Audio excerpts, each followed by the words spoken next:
In today's video we will discuss the top 14 SNICK shows from Nickelodeon. Please make sure you subscribe to the Top 10 Jaw-Dropping Facts channel. New videos drop Monday through Friday. Number 14. Kablam. It feels like if Kablam was on TV today, a lot of stoners would check it out while under the influence. Of course, stoner television has always had a lot in common with children's programming.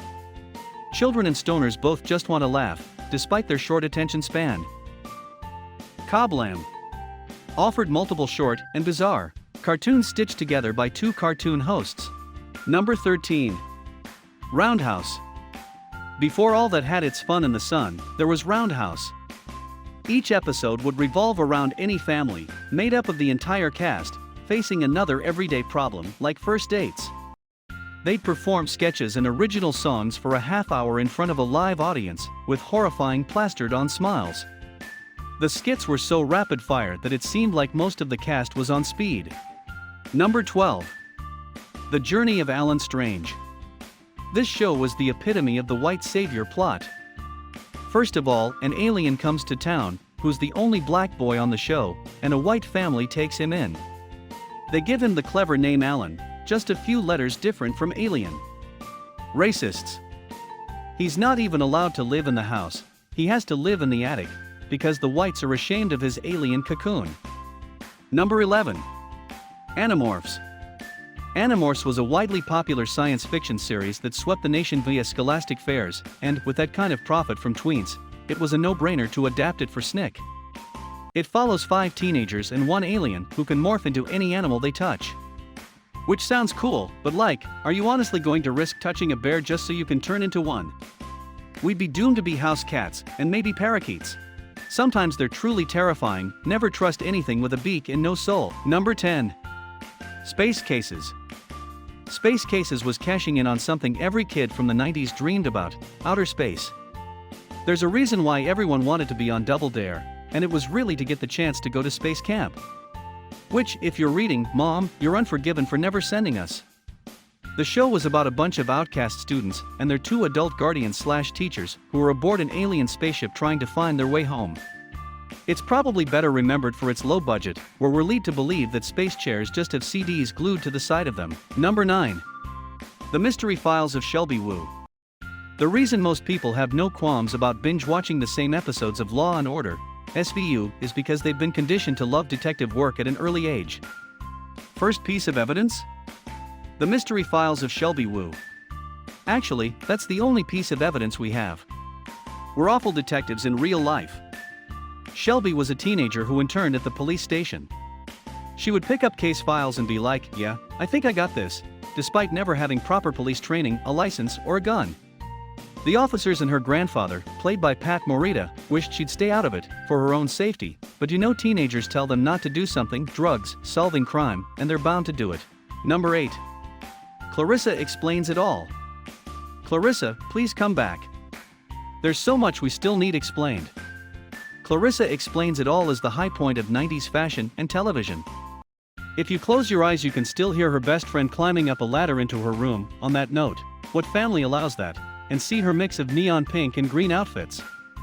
Everyone could relate to Clarissa, with her annoying brother, having to battle pimples, and figuring out a training bra. Well, maybe only 1/2 of the population could relate to the latter. Number 7. The Ren and Stimpy Show. Without Ren and Stimpy, would there be a South Park or Beavis and Butt-Head?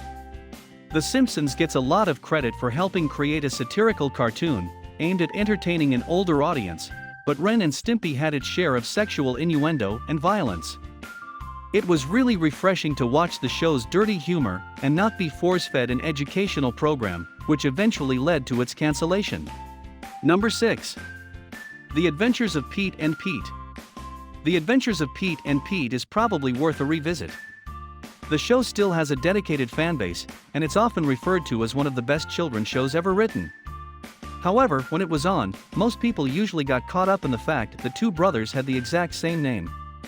What kind of family would name their 2 red-headed boys Pete and Pete?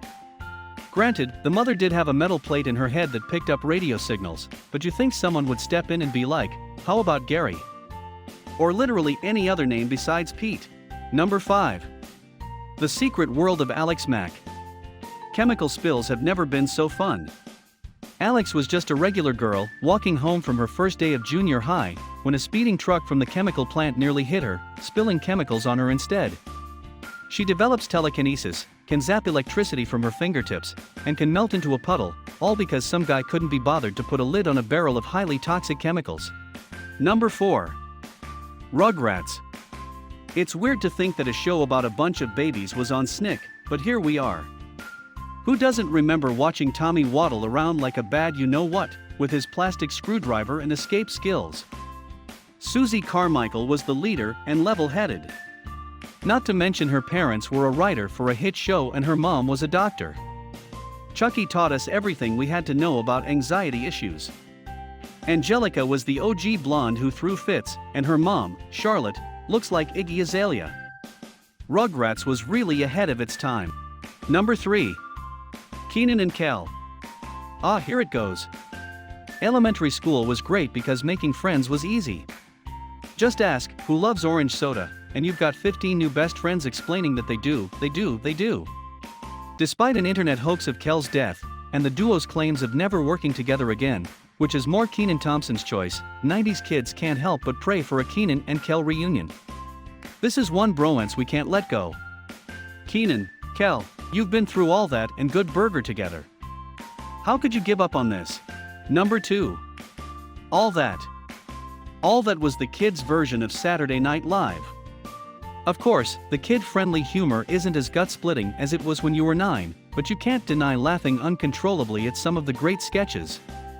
Just look back on Lori Beth Denberg's Vital Information for Your Everyday Lives, Kenan Thompson's Pierre Escargot, and Ask Ashley with Amanda Bynes. All That even showcased some of the era's most talked musical acts on their show, including TLC, Outkast, Britney Spears, and Aaliyah. Number 1. Are you afraid of the dark? Okay, so the show isn't as scary as you recall, but it's still pretty unnerving. Are you afraid of the dark? Was the reason for most of our childhood nightmares. Who shows a dead frozen child? Ghost looking for a sweater to children? Who shows a terrifying clown following a young boy after he steals his red nose? And the only way to appease him is to give it back and offer a box of cigars? What 10-year-old can get a box of cigars to appease a killer clown? What were the lessons that they were trying to convey? Bring a jacket? Steal a box of cigars from your uncle when he's passed out, just in case you ever need to appease a hobo killer clown? Don't trust lonely children because they're probably trying to trap you inside a mirror? Are you afraid of the dark? Holds us captive in nostalgia. Maybe it's because we got over our fears, maybe it's because it made us feel a little braver for watching it when we were kids, or maybe we still really want to be part of the Midnight Society. And now that every episode of the show is on YouTube, you can finally pinpoint exactly where your worst fears stem from. These have been the top 14 shows from SNICK. Leave a comment below if you think we missed out on a show. Hit the subscribe button and don't forget new episodes drop every Monday through Friday.